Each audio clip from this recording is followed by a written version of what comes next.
सभी को राधे राधे।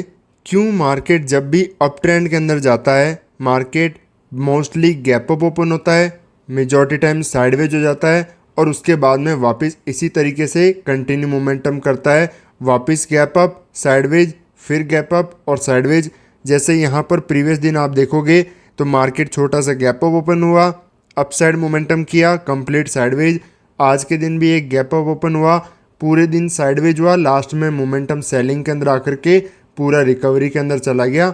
मैंने आपको कल के दिन ही एक चीज़ यहाँ पर क्लियरली आपको बता दिया था कि मैं किसी भी कंडीशन के अंदर सेलिंग साइड के अंदर ऐसे मार्केट में इंटरेस्टेड नहीं हूँ, क्योंकि जब तक ट्रेंड मार्केट का अपसाइड है उसके अगेंस्ट में जाना सबसे बड़ी बेवकूफ़ी होती है। हमेशा मार्केट में ट्रेंड के फेवर में ही ट्रेड को प्लान करना चाहिए।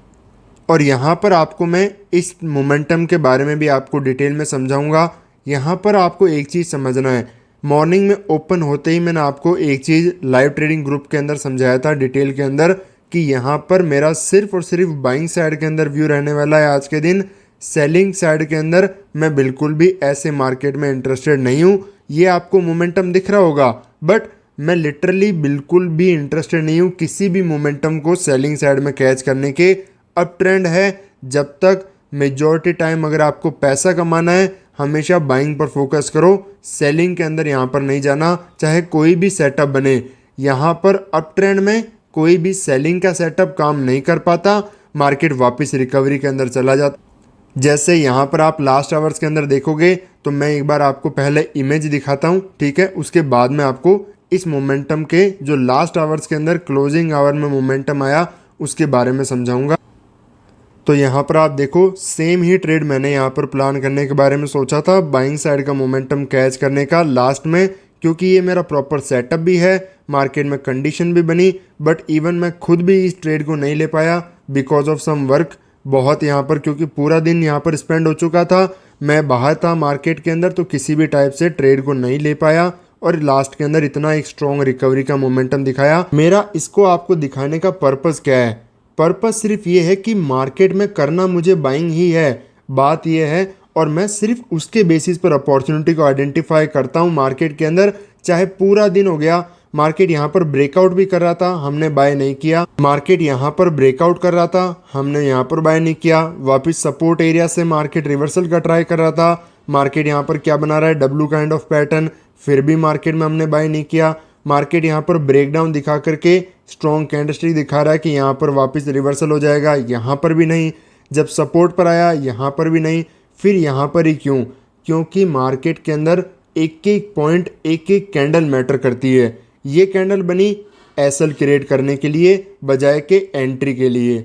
मार्केट के अंदर वापस सपोर्ट पर आया, तो ये जो सपोर्ट एरिया आपको दिख रहा है ये बाइंग करने की जगह नहीं होती है। मार्केट यहाँ पर भी क्या करता है, एसएल क्रिएट कराता है रिटेलर्स के बाइंग में, और फिर मार्केट उन्हीं को हंट करता है। जब परफेक्ट मार्केट क्लोजिंग प्राइस पर आया, ये चीज़ आप नोट कर लो, मैं आपको लिख लिख के बता रहा हूँ। मास्टर क्लास जो मैंने आपके लिए अपलोड की थी उसके अंदर डिटेल के अंदर मैंने क्लोजिंग प्राइस को कैसे आप डायरेक्शन के अंदर कैसे ट्रेड कर सकते हो, डायरेक्शन को देखने में कैसे ट्रेड कर सकते हो, कि जब मार्केट क्लोजिंग प्राइस के ऊपर है वहाँ कैसे ट्रेड करना है, क्लोजिंग प्राइस के नीचे है वहाँ पर कैसे ट्रेड करना है, मार्केट ऊपर से सपोर्ट पर आता है क्लोजिंग प्राइस पर तो कैसे ट्रेड करना है, क्लोजिंग प्राइस को ब्रेक कर देता है तब कैसे बाय करना होता है। एक एक पॉइंट मैंने डिटेल में समझा रखा है, क्योंकि बहुत इंपॉर्टेंट होती है क्लोजिंग प्राइस। और इसी पर आया, इसी एरिया के अंदर मैंने आपको बाइंग साइड के अंदर सिचुएशन बताया था कि बाइंग मार्केट में करना है, बट मैं यहाँ पर आपके साथ में शेयर नहीं कर सका। रीज़न मैंने आपको बताया, क्योंकि ऑलमोस्ट क्लोजिंग आवर हो चुके थे, व्यू मेरा क्लियर था कि मार्केट में रिकवरी देखने को मिलनी चाहिए, बाइंग के अंदर मार्केट को जाना चाहिए ताकि सेलर को टारगेट कर सके, मार्केट में ट्रेंड के फेवर में वापस मार्केट मोमेंटम करते हुए जा सके। बैंक निफ्टी का चार्ट भी देखोगे तो कहीं ना कहीं सिमिलर चार्ट ही आपको यहाँ पर देखने को मिलेगा। मार्केट ओपन हुआ सेलिंग के अंदर, पूरे दिन यहाँ पर साइडवेज रहा, रेजिस्टेंस एरिया के पास में होल्ड किया जो लेवल मैंने आपको बताए थे, बाद में मार्केट सेलिंग के अंदर आया और यहाँ पर वापस डब्ल्यू पैटर्न बनाते हुए रिकवरी के अंदर जा चुका है। कौन से एरिया से? 55,500 से।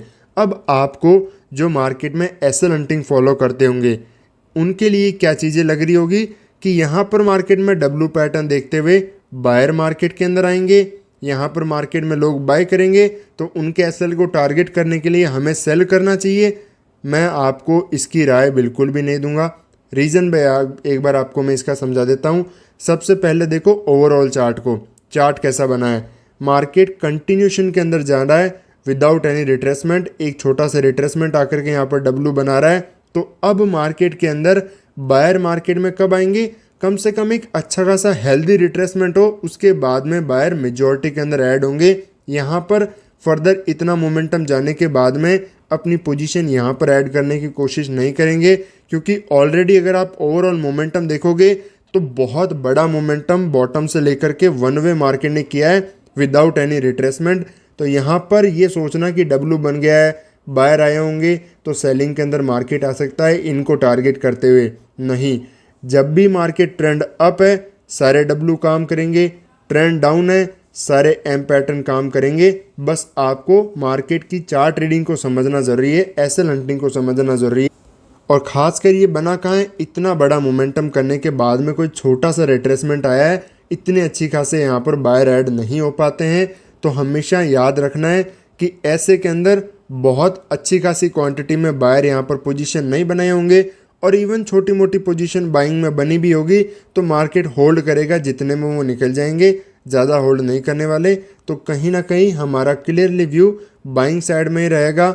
मैंने आपको सिचुएशन बताई कि डब्लू भी काम करेगा, एम भी काम करेगा। सिचुएशन कहाँ पर बन रहा है, एम यहाँ पर बनता तो हमारे लिए बेस्ट होता कहाँ, बाय करने को। क्यों, इसको देख करके लोग सेल कर रहे हैं कि ट्रेंड रिवर्सल को आइडेंटिफाई कर रहे होंगे, बट इसे देख करके लोग यहाँ पर आसानी से बाय नहीं कर सकते, क्योंकि मार्केट ऑलरेडी बहुत स्ट्रेच हो चुका है, कोई हेल्दी करेक्शन मार्केट में बड़ा नहीं हुआ है।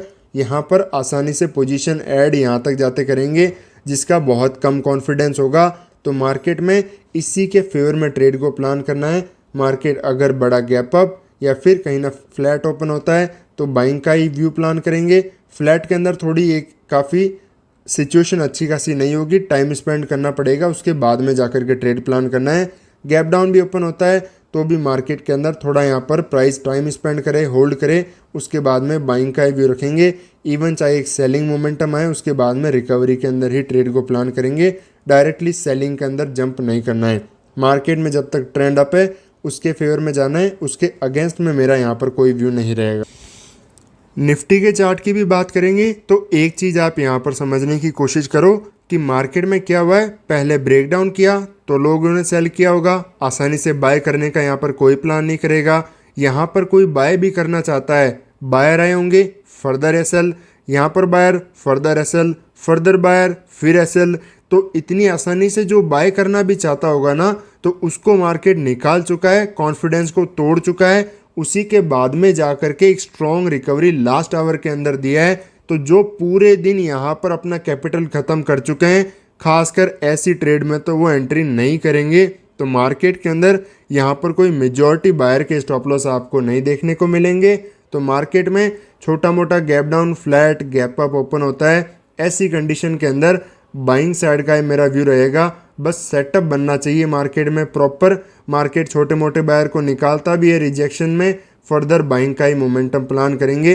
अब आपको ये चीज़ वेट नहीं करना चाहिए कि मुझे वापस सपोर्ट पे मिल जाए, थोड़ा और एक करेक्शन हो जाए उसके बाद में मिल जाए।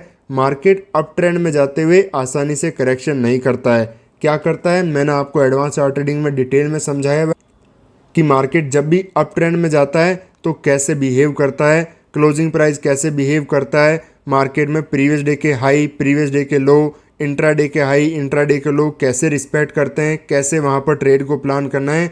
अगर खासकर अप ट्रेंड की बात करें, सबसे बेस्ट कॉन्सेप्ट्स मैंने आपको बता रखे हैं कि कैसे एडवांस चार्ट ट्रेडिंग में जैसे एक एक पॉइंट के बेसिस पर अप ट्रेंड में कैसे ट्रेड प्लान करना है, डाउन ट्रेंड में कैसे करना है, अप ट्रेंड में डब्ल्यू पर कैसे ट्रेड करना है, एम पर कैसे करना है। हर एक साइकोलॉजी आपको मार्केट की समझ में आएगी।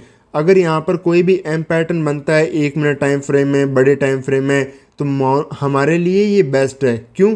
क्योंकि इसे देख करके सेलर मार्केट में आएंगे, हमें बाय करना है तो स्टॉप लॉस सेलर के चाहिए, तो मार्केट में एसएल क्रिएट होंगे और सबसे लिए हमारे लिए सबसे बेस्ट है। और इसी तरीके से एक अपसाइड का मोमेंटम हम कैच कर सकते हैं। यहाँ पर अगर आप देखोगे तो पूरे दिन मैंने कोई भी ट्रेड प्लान नहीं किया। क्यों? क्योंकि यहाँ पर पूरे दिन कोई अपॉर्चुनिटी नहीं बनी, हर जगह मैं घुसता रहूँ मार्केट के अंदर, तो ये सही बात नहीं है। सिर्फ मार्केट को ज़बरदस्ती स्टॉप लॉस देना है। तो इसी तरीके से सीखते रहिए। मिलते हैं नेक्स्ट वीडियो में। राधे राधे।